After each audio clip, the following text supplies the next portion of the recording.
இன்னைக்கு சஹர் சாப்பாடுக்கு பாத்தீங்கன்னா கூடுவாஞ்சேரியில உள்ள ஜும்மா பெரிய பள்ளிக்கு தான் வந்திருக்கோம். ஆக்சுவலி நாங்க 3:30க்கு தான் சஹர் சாப்பிட போலாம்னு சொல்லிட்டு ஒரு பிளான்.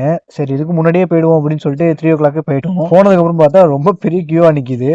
எதிர்பார்க்கவே இல்லை இவ்வளவு பேர் வருவாங்கன்ட்டு. ஏன்னா எங்க ஏரியா சைட் எல்லாம் பாத்தீங்கன்னா 2 இடத்துல சஹர் சாப்பாடு கொடுக்குறாங்க ஊரை பக்கத்துல. ஊரை பக்கம் கூடுவாஞ்சேரி பக்கம் பக்கம் தான். ஸோ அப்படிங்கும்போது நாங்க இன்னைக்கு வர கூடுவாஞ்சேரி போவோம்னு சொல்லிட்டு போனோம்.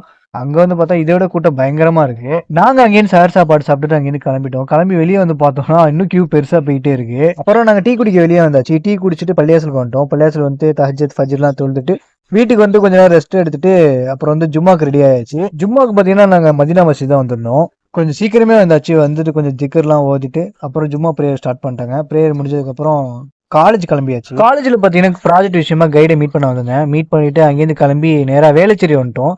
வேளச்சேரியில் வந்து இந்த கிராண்ட் ஸ்கொயர் மாலில் பார்த்தீங்கன்னா என் ஃப்ரெண்டுக்கு வந்து லேப்டாப் அந்த மொபைல் ஃபோன் பார்க்கணும்னு சொன்னான். அதை அப்படியே பார்த்துட்டு சரி நோம்பு திறக்க டைம் ஆச்சு எங்கே போகலான்னு சொல்லிட்டு என் ஃப்ரெண்ட்ட பேசிட்டே போகும்போது தான் கிரவுண்ட் ஃப்ளோரில் பார்க்கிங்கில் நோம்பு திறக்கிறதுக்கான எல்லா ஏற்பாடும் பண்ணிட்டு இருந்தாங்க. இல்லை ப்ரேயர் ஹால் இருந்துச்சு, அங்கே போயிட்டு அசர் தொழுதுட்டு அப்புறம் நோம்பு திறக்க வந்தாச்சு. நோம்பு திறந்துட்டு இங்கேயே மாறி தொழு வச்சுட்டாங்க. மாறி தொழு இங்கேயே தொழுதுட்டு அப்புறம் மாலை விட்டு வெளியே வந்தாச்சு. வேளச்சேரியிலேருந்து ரிட்டர்ன் போகும்போது சரியான டிராஃபிக். அப்புறம் திடீர்னு ஒரு வேலை குரோம்பேட்டில் வந்துச்சு. அந்த வேலையை முடிச்சுட்டு அப்புறம் பக்கத்தில் பள்ளியாசம் இருந்துச்சு. பள்ளியாசல இஷாவையும் தராவையும் தொழுதுட்டு வீட்டுக்கு கிளம்பிட்டோம்.